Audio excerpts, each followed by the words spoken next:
Shalom, Bapak Ibu Saudara yang dikasihi Yesus Kristus, sahabat delima, firman Tuhan yang menyapa kita pada hari ini, sebagaimana tertulis dalam kitab 1 Petrus pasal yang kedua, ayat yang pertama, demikian dikatakan.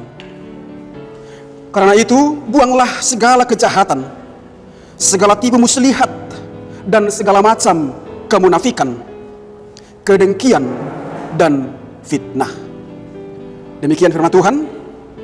Manusia adalah makhluk sosial yang tidak dapat hidup sendiri tanpa memiliki hubungan interaksi dengan yang lain. Sebagai makhluk sosial, setiap orang dituntut untuk berusaha beradaptasi, menyesuaikan diri dengan sekitar. Ada pepatah yang mengatakan, di mana bumi dipijak, di situ langit dicunjung. Dunia, kosmos, merupakan tempat kita untuk bekerja, berkarya, berusaha untuk menjunjung langit, Uranus, atau surga. Artinya, di mana kita hidup, di situ kita akan meraih surga kita, yaitu situasi yang aman dan shalom atau damai sejahtera. Secara biologis, terdapat ada 4 simbiosis ekosistem atau sistem sosial yang terjadi di tengah dunia, yaitu yang pertama, simbiosis mutualisme, artinya interaksi sosial yang saling menguntungkan, misalnya antara kerbau dengan burung jalak atau antara kupu-kupu dengan bunga dan lain sebagainya. Yang kedua, simbiosis komensalisme, artinya interaksi sosial yang hanya mengambil manfaat tanpa merugikan yang lain, misalnya bunga anggrek dengan pohon mangga atau sirih dengan pohon jeruk.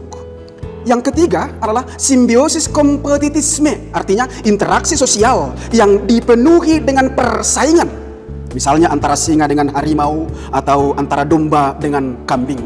Baru yang keempat adalah simbiosis parasitisme, yaitu interaksi sosial yang hanya mencari keuntungan walaupun harus merugikan orang lain.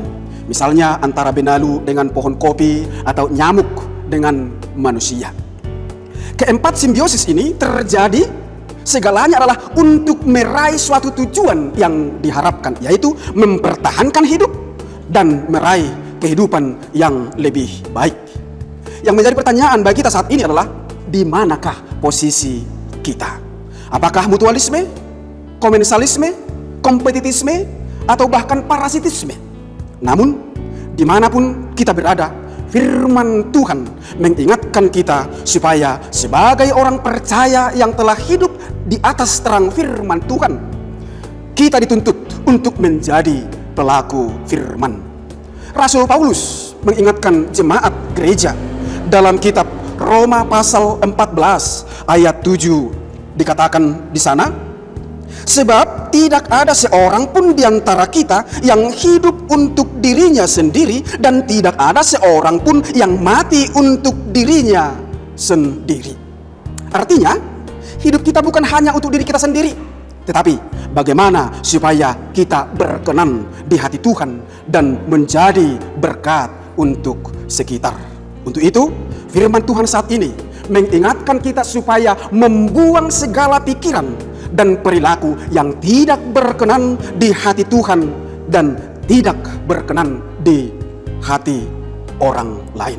Namun, berusahalah untuk senantiasa menunjukkan buah-buah roh.